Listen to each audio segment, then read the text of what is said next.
Does the thought of managing tenants or properties scare you? Does the idea of dealing with tenant and property requests sound daunting? Well, it doesn't need to be. With anything new that you're learning, it just takes time to get used to. In this video, I'm going to go over the 7 tips that will help you manage your house hack so that you can have a foundation for your success.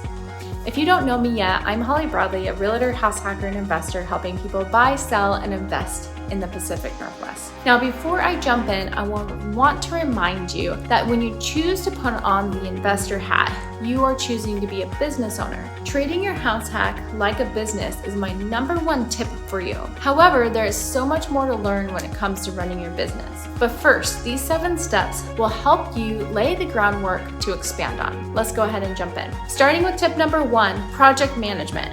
Having a good project management software is so important when running your business. When you first start out, at the very bare minimum, you could use an Excel or a Google Sheet. If you're looking for something a little more advanced, then the use of Trello or Notion or other project management software can really be a good purchase. There are also some free options on those sites that you can check out. You can check out the links below to help you find out more about the different capabilities that might work for you.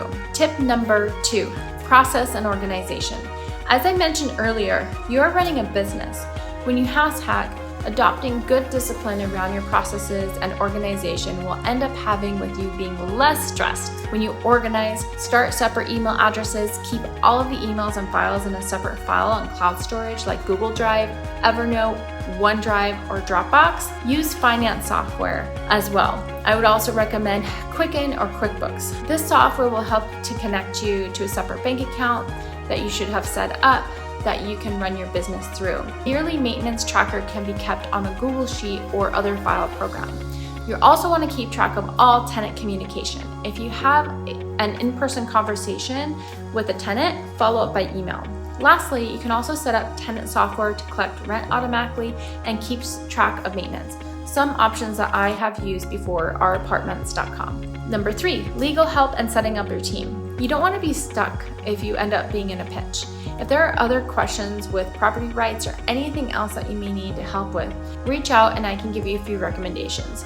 People that you'll want as part of your go-to team are contractors, lenders, tax strategists, attorney, a realtor, and a lender.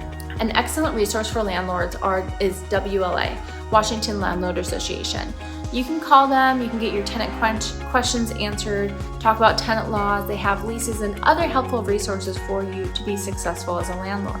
Tip #4, forms of communication. When managing tenants, I would encourage you to use a separate email account and follow up with all communication by email to make sure all parties are on the same page so you just don't end up with a he said, she said situation. We are all human and can be mistaken if we don't write it down. Tip #5, boundaries. Make sure to set those boundaries initially when you speak to your tenants. Tell them to email you all of their requests or use a maintenance portal if you are using a tenant management software. This way, if you have a written timestamp of requests and complaints to reference, you can use that for your protection. If the tenant has an emergency, you can have them call or text you. And tip #6, landlord laws, tenant landlord laws. Following the law is important. As I mentioned, WLA or Rental Housing Association are good resources to reach out to if you have any questions about giving notices, a tenant wanting to add an emotional support animal, or any other sticking point that you may run into when you are managing a rental. And tip #7, finding and placing a tenant. This is probably the most time-consuming portion of managing a rental unit, along with the tenant turnover. There are rental sites that you can use to market your property. I would then set a time in your schedule that you will be doing the tours and having the potential tenants book that time after you screen them. When responding to your potential tenants, you will want to screen them on the phone, encourage all to apply, and let them know your rental criteria right off the bat. This is all part of the lease up part. If you need help with this, I do offer this service to help find, place, and stabilize the property and get the tenant moved in. If these 7 steps helped you gain confidence to self-manage, please comment below. If you're looking to house hack, I can help. All my contact information is below, as well as other helpful videos that might help you with your house hack journey. Until next time, and thanks for watching.